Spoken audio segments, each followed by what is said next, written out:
Hello, I have a spooky eye, but I'm going to do a review of The Claverings by Anthony Trollope, an 1867 novel. It's one of his standalone novels. I'm doing this along with adjunct to parasitically to Steve Donoghue, who is doing a read-along of the standalone novels of Anthony Trollope in 2020. The Steve's Lonely Trollop read-along. This month we've been reading all together now the Claverings, and I will leave a link down below to Steve's going through kind of chunk by chunk of this novel. This is just my review overview of the novel at the very end of the month. So yes, the Claverings is yet another of Anthony Trollope's novels where a clueless, unworthy hairdo of a guy is pursued by women who are far superior to him in every way, who really should just go off and be happy themselves and that. But no, we're in a super patriarchal society, and they have to have a man to marry because they're not actually legal human beings. So as we go along in this novel opens with Hugh Clavering, the hairdo in not Harry Clavering, the hairdo in question, who is jilted by Julia, who is they've gotten right almost to, I think, to the point of engagement, but Julia's decided, look, neither of us have money. Harry is the son of a reverend, and she just doesn't have much money of her own. She's like, look, this is not smart. I am going to go marry Lord Ongar, who is this dissipated, drunkard, rich dude. I'm gonna go marry him because this is something I'm gonna get to live life as I actually want to live it. And yes, yes, I love you and you love me, but it's not gonna work. So goes off, does that. A year goes by. In that year, Harry has he's decided, he needs profession. He doesn't want to go into the church and business like his father. His father, who is kind of rather disappointed because he wants to actually go off riding and do a lot of other stuff. He's not actually a very spiritual, religious man himself, but it's a profession. Basically, it's a job. You definitely get that feeling from the father. And Harry's like, well, I don't want to do this either, but I'm going to become an engineer. And, Victorian society has great buildings and stuff like that. You can think, oh, actually, that might be an actual profession. And so he is apprenticed or whatever to the Burton family, specifically, the father, but he gets in with the family, and they have a youngest daughter that hasn't been married off to one of the partners yet, a Florence Burton. And she's like, wow, this is like a very convivial, lovely kind of family life with the Burtons. The Burtons are really just kind of an awesome family. They get along together well. They're holding each other up. You can see that, I can see why Harry would be attracted to this, and to Florence, who is really a delightful, really nice kind of true kind of woman. And so they get engaged to be married. But the year goes by and Lord Ongar dies. And Lord Ongar has died not in a pretty way. He's apparently been, he's drunken himself to death. Very ugly scenes. Apparently this is all happening often in Italy, where bad stories come back about Julia, and maybe she's had some kind of engagement with somebody else there. It's just like bad stuff.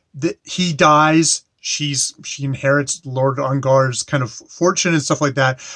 But her family, led by Hugh Clavering, who is the big muckety muck of the district, who has kind of basically he's the highest, he's the most wealthy, he has the estate and everything. He does not welcome his sister-in-law back, even though he is the one who sort of set up this marriage in the first place, and is like, oh yeah, marry for money, get stuff, all that in there. It's like, no, he doesn't welcome her back. He's really cold to her.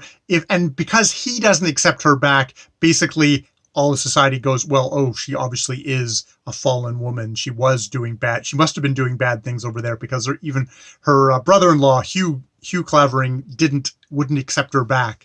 So she's in this really crappy position. Harry is sent to kind of welcome her back, to kind of help her back welcome her off the boat and, help get her lodging in London and stuff like that. And maybe as expected, what develops is Harry has to decide between, my reigniting emotions for Julia, who is now this wealthy widow, and Florence, who is good and true, but like I would have to work, and I wouldn't be a very good engineer and stuff like that. So that is the kind of the big dynamic that is set up. The main dynamic that is set up in this novel is like, who will he choose? Will he choose Julia, who is kind of depicted as kind of a fallen woman in this society? She chose money over love, which in some ways struck me as rather hollow, because it's a society where there usually people are going, you should make sensible marriages, you shouldn't marry for love, you should look at like what the life circumstances are, and just how things are going to be, like really you should be realistic and marry someone who's going to give you a proper living, and stuff like that. And though Julia isn't shown as like a materialistic person, she is shown as a fairly sensible person. But now she's like, but now I could give Hugh what he wants. And Harry and Hugh. Why, Trollope, do you do that?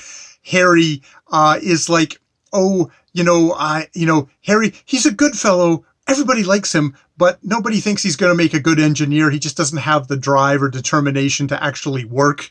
But boy, if he was rich, he would make a great lord, which is just like, hey, I'm not rich. I would make a great lord too. It's like, maybe there is something to be said for some people are good at being aristocratic, and but it grinds on you a little bit, like, you're a useless twit, so the best job for you would be to be a rich man. It's like, it's kind of rankles my socialist bones, I guess, there. Or maybe my meritocracy or something in there. Regardless, Trollope actually puts a couple of things in here as kind of side by sides. The one that I think I found the most interesting was that Harry's younger sister, I can't even remember her name now. She develops a attraction to the Reverend Claverings, his assistant, Mr. Saul, who is a religious man, who is somebody who's working very hard for the spiritual and kind of the material needs for people in their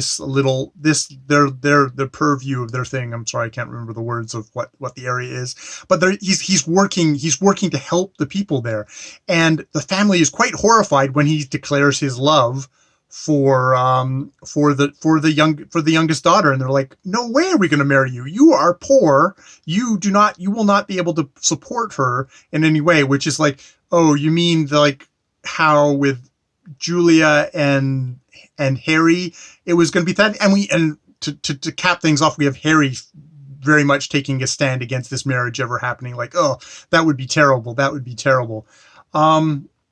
So it's interesting how you have the hero of the story is like in this conundrum and is like, it should be true love. But when it comes to an actual example of true love where they're actually trying to do it, nobody supports them. Nobody does. And it's only due to kind of the machinations of the plot and how Trollope wonderfully kind of weaves things through that things maybe work out in that Trollopean way of people get settled and married and things like that at the end. There's no doom and gloom, no people condemned to poverty in a Trollope book. Well, not the good heroes of the story. The heroes. Harry is the hero of the story. He's the protagonist of the story. I'll go with protagonist. Trollope goes hero, and I think when he says hero, he doesn't necessarily mean somebody who's being heroic as much as it's somebody who we're going to invest in. And yeah, I'll get to that at the end of the review. I refer to this as like kind of like with Phineas Finn, which it gets written after this, seems to be the kind of useless young gentleman Mark II. And with Phineas Finn, part of the Trollope's Pallister series, I spent that first book of Phineas Finn wanting to strangle Phineas Finn because he was such a useless guy in comparison to the female characters in this book who all obsessed over him and wanted him and stuff like that. But with Phineas Finn, we get Phineas Redux, where you actually test Phineas Finn and you test his mettle, and he put him through the ringer, and I care for him at the end, and I actually respect him at the end. Harry is actually kind of a much more useless Phineas Finn. Phineas Finn at least went into politics and was working that way and seemed to have talents. Harry, maybe because he is so talentless, he's like, he's going to be a bad engineer. He would have been a terrible clergyman, but he's going to make a rich, good rich guy.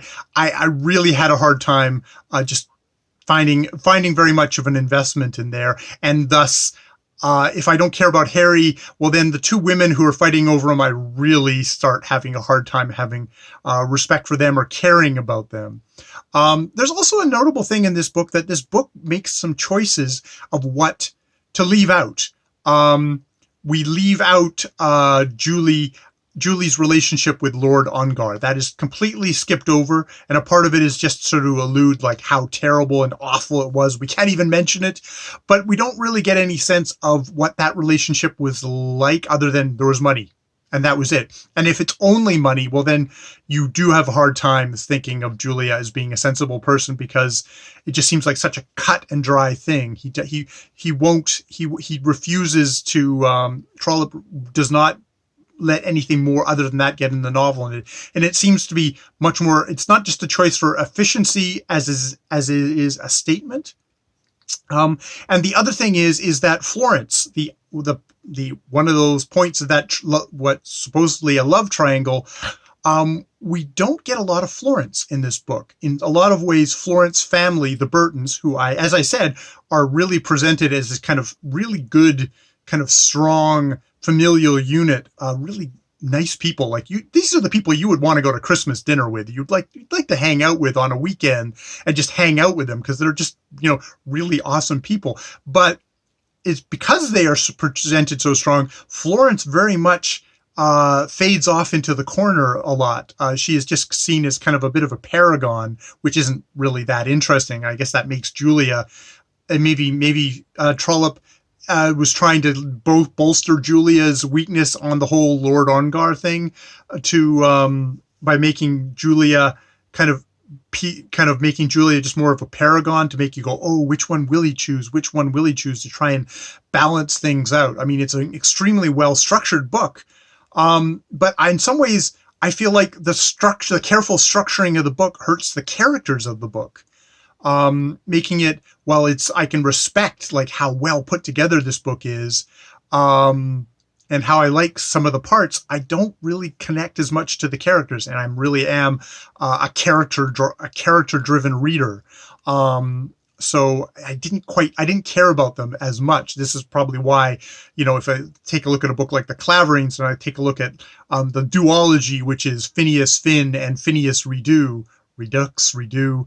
I really, those books really, obviously, go far higher up for me, especially because, and Phineas Finn has got all the politics in it, which is all that wonkiness is something that's going to appeal to me that might not appeal to a lot of other readers. So yeah, I enjoyed the Claverings, but the Claverings to me felt like, this is the book that Anthony Trollope needed to write to get to Phineas Finn and Phineas Redo, and for that I really enjoy it. And it was interesting to go back and read something like this, which structurally was really good, but character-wise wasn't going to really hit it until we get to those books, at least for me. So yeah, that's my review of The Claverings by Anthony Trollope. Thank you, Steve Donoghue, for taking us through these Lonely Trollopes. I'm really enjoying this over this year of just getting more and more Trollope. Trollope is such a fun, interesting writer, someone who's really good at his structures, is good at his characters. I found a lot of interesting characters in here. I didn't even get into Sophia Gordeloup as just this scheming daughter of the Count that's trying to suck up, trying to suck Julia into his clutches. It's like, oh, I really enjoyed that. I really enjoyed disliking her and all that stuff. So yeah, it's more pleasure. It's always pleasure with Trollope. All right, more videos later.